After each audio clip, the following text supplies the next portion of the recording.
I'm giving you a demonstration of how well this little Japanese cutting sickle works.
It gets it done a lot quicker than cutting with scissors, and it's a lot easier on your hand.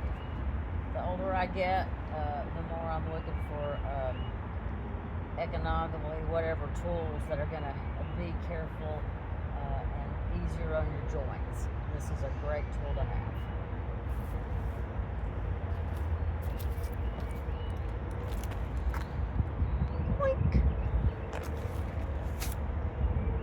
Alright people, it's that time of year here in Tennessee.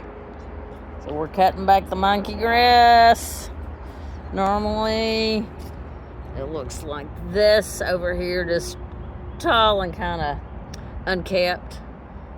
And cutting it back like this, of course, so we can get all those old shoots off, so it doesn't take the new shoots longer to grow out and then cover those up, so to speak. Normally I use a pair of scissors, but the more you have, the harder that is. So I'll show you what I'm using now. So I bought this little tool called a Japanese cutting sickle, and it does a great job. You just, of course, hold it up and then just slice it. I don't think you need a cat to help you, but you might.